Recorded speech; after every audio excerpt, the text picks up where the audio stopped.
Cumprimentos a todos que estão participando deste evento. Eu estou convidado pelo meu presidente João Roberto Moreira Alves, e o tema que vou abordar são as relações educacionais no novo normal.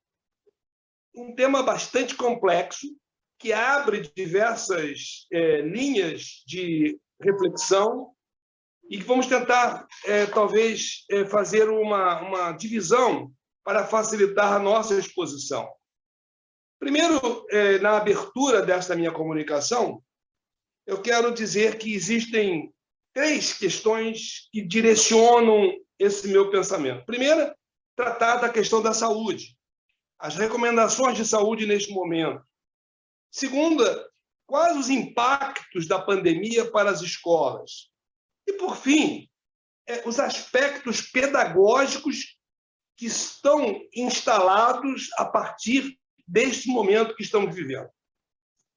E eu gostaria de abrir essa comunicação conversando um pouco sobre a relação pedagógica a partir da família. Ou seja, a integração da escola e da família deve ser sempre buscada. As aulas remotas estão apresentadas aí como um novo cenário pedagógico, metodológico, tecnológico, diante desse novo normal. Resta, então, a gente responder a seguinte pergunta: estavam os professores preparados para o uso dessa tecnologia? Estavam os alunos preparados para estudar pela forma pedagógica de um curso remoto? Ao meu ver, a resposta é não, não, não. Ora, como as escolas, então, prepararam os seus professores e prepararam os seus alunos para este período? Esse é o desafio que foi vivido por cada escola. Umas foram melhores no desempenho, outras piores. Mas esse é um problema muito sério. Eu gostaria até de colocar que este é um desafio para o pós-pandemia, porque os alunos desses 2 anos de estudo remoto ficaram com uma lacuna monstruosa, ao meu ver, na sua aprendizagem, e as escolas vão ter que se debruçar sobre essa questão, num reforço, numa revisão ou numa avaliação da situação individualizada desses alunos. Eu gostaria de também apontar 2 questões muito interessantes para uma reflexão. A primeira é como tratar nessas escolas desse novo normal a situação dos alunos especiais, que têm o direito de serem atendidos, e as escolas não estão, por falta de professores, por falta de estrutura, aparelhadas para esse atendimento tão especializado. Mas é um problema e é um desafio que a escola deve vivenciar, que os pais desses alunos têm o direito, e os alunos têm um direito assegurado de terem a sua formação nas escolas. Uma outra questão que eu acho muito interessante é como nós encaramos o homeschool após a pandemia. Antes da pandemia, a questão foi levada ao Supremo. E essa é uma questão bastante controvertida, ou seja, pode a família abdicar da escola e ela dar a formação educacional na sua casa? Essa foi uma questão debatida no Supremo, muito debatida, e foi analisada antes da pandemia. Como ela pode vir agora, nós podemos ver essa mesma questão no novo normal. Fica aí um outro tema para nós aprofundarmos. Bom, a responsabilidade dos pais na orientação dos filhos, porque o problema não é só da escola, é também dos pais, com relação à higienização dos materiais escolares, a garantir a limpeza do uniforme, providenciar máscaras e álcool digital para as crianças, e, principalmente, o pai, a mãe, o familiar, ajudar o professor na orientação.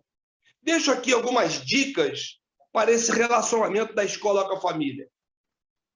Estabeleça qual é o melhor canal de comunicação A escola vai usar o que canal? O WhatsApp, o e-mail, o telefone? Então, o que se adapta melhor para a relação da escola com o pai, com os pais dos alunos? Saber que todas as famílias funcionam de uma forma diferente. Então, as conversas não podem ser homogêneas. Elas devem ser trabalhadas e desenvolvidas dentro de cada situação de relacionamento. Tentar conversar sem julgamentos sobre a nova situação da vida escolar. Ou seja, alguns pais não vão estar de acordo, outros vão querer discutir o assunto, mas a escola deve propor o assunto. Perguntar sobre a rotina do estudante em casa, no isolamento, como é que ele está estudando, se ele está se programando para essas aulas, procurar saber se houve alguma mudança no comportamento da criança nessa fase de isolamento, de que maneira essa pandemia impactou psicologicamente a criança. E ainda uma outra questão é, se o aluno for muito pequena, a criança, procurar saber se ele passou por alguma dificuldade de aprendizado básico, dar o exemplo, passar para a escola essa dificuldade, para que a escola possa suprir quando as aulas voltarem ao momento presencial. Bom, ultrapassada essa primeira fase da minha comunicação, eu quero colocar algumas questões da área trabalhista. Como impactou a relação de trabalho, escola-professor, escola-funcionário? Primeiramente, eu queria destacar duas questões que foram debatidas no Supremo Tribunal Federal. A primeira é que o Supremo reconheceu que a Covid deve ser considerada uma doença ocupacional. E aí estabelece-se um nexo causal com muita facilidade. Daí, as escolas, os dirigentes, devem ter bastante cuidado na relação com seus funcionários a partir dessa decisão do Supremo. Ele reconheceu essa situação da Covid como uma doença ocupacional, ou seja, o professor se deslocando para a escola pode contrair a Covid. Outra questão que o Supremo debateu nesse período é que ele reconheceu que os estados e os municípios têm competência para legislar sobre esse assunto, para fechar a escola, para abrir. Então, minha recomendação é que a escola procure entender a legislação que se aplica no seu estado, no seu município. As escolas devem observar com rigor as normas de segurança dos seus colaboradores, dos seus professores.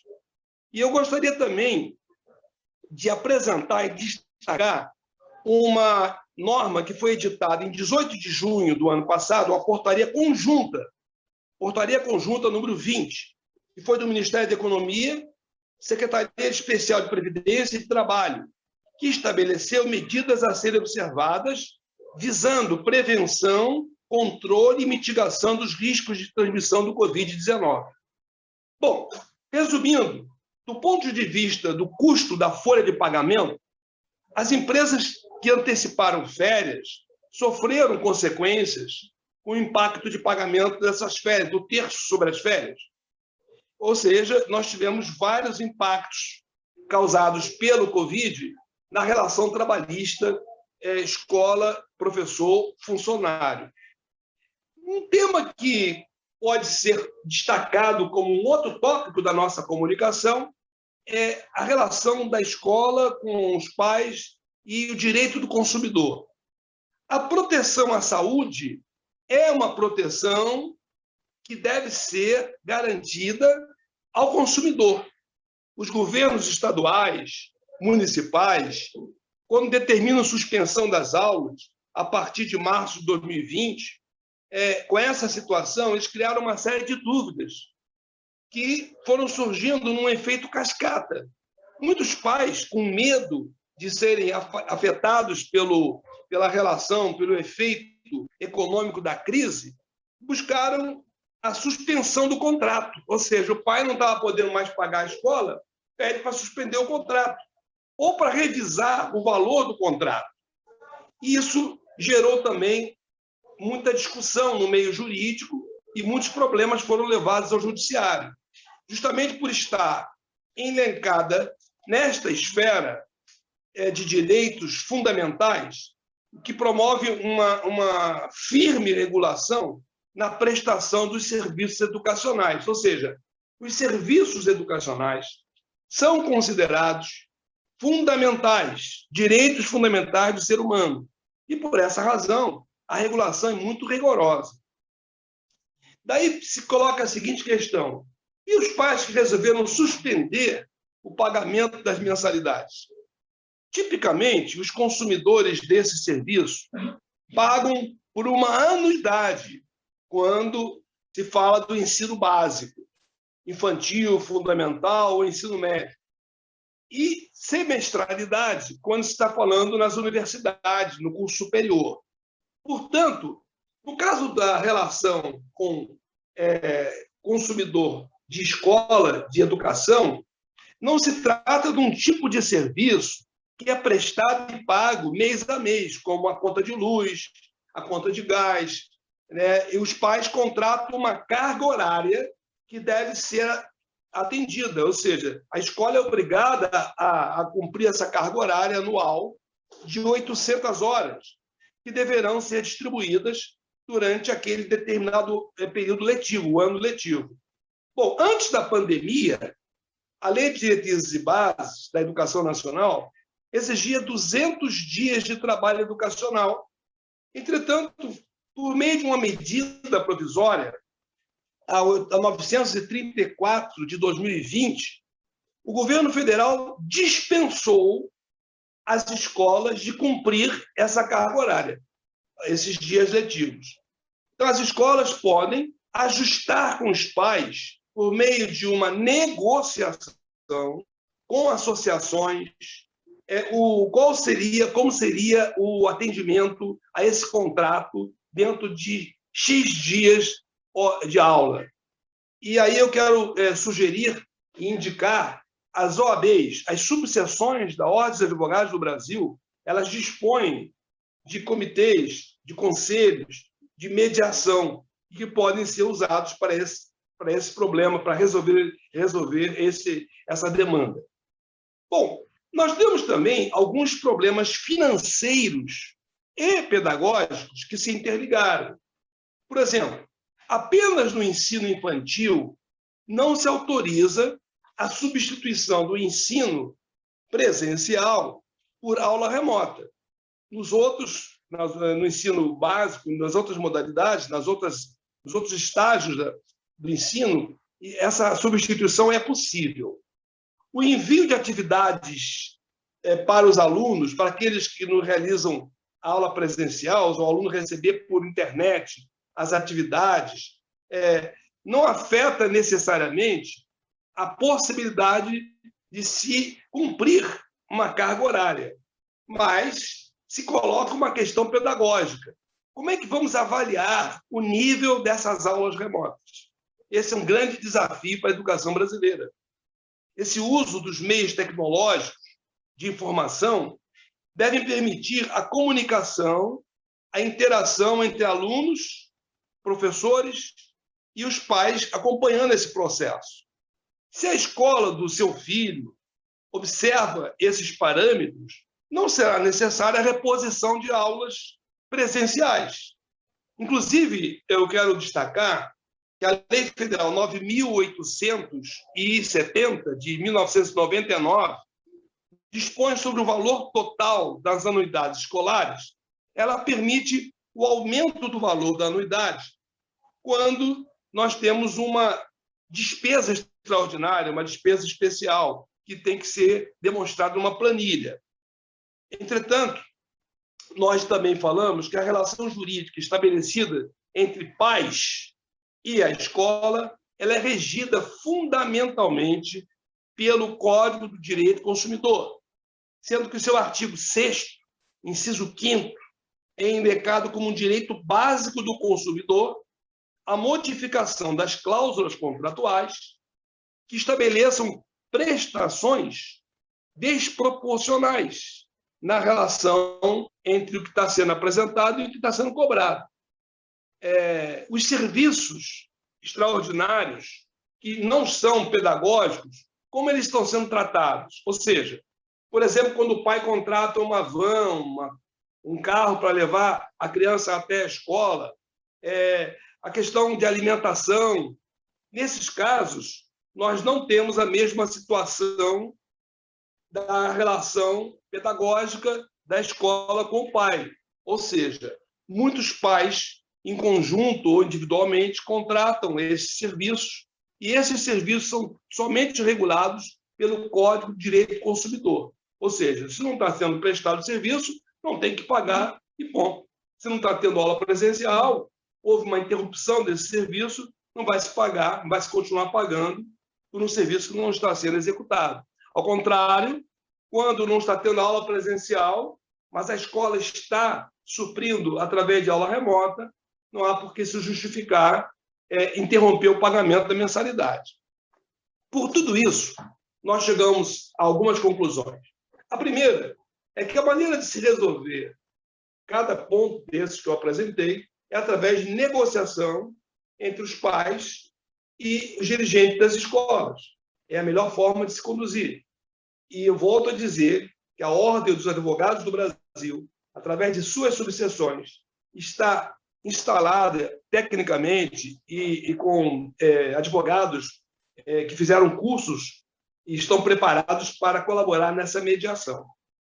A segunda questão que eu considero muito importante deixar no encerramento dessa minha participação é que nós vamos ter, após esse período de pandemia e na volta do novo normal, o maior desafio da educação brasileira. Porque nós vamos ter 2 anos de interrupção na preparação de crianças, desde crianças até os alunos de pós-graduação, de mestrado, doutorado, graduação. E esse vácuo, né? Essa experiência traumática do ponto de vista da situação das cidades, das pessoas, essa experiência também se estendeu à área da educação. Como podemos dizer se houve ou não aproveitamento? Que espaços devem ser revistos na formação desses estudantes? Quem vai avaliar esse processo? Como o governo ou as escolas poderão garantir que houve, na verdade, o atendimento aos princípios fundamentais da educação em cada nível escolar? São perguntas que só podem ser respondidas com a participação da sociedade, com a participação dos profissionais. E o IPAE é um instituto que já há muitos anos pesquisa, desenvolve projetos, seminários e debate essa questão, como outras questões relevantes da educação, tem cumprido a sua função relevante de trazer para a comunidade, quer seja os professores, quer sejam os pais, quer seja, enfim, a sociedade civil, temas relevantes como este, que nos preocupam a todos os profissionais da educação, os profissionais do direito, mas, sobretudo, devem preocupar também os pais que estão com as suas crianças submetidas a esse processo. A todos, eu gostaria de deixar, por último, votos de que possamos atravessar juntos esse período tão difícil de nossas vidas. Obrigado.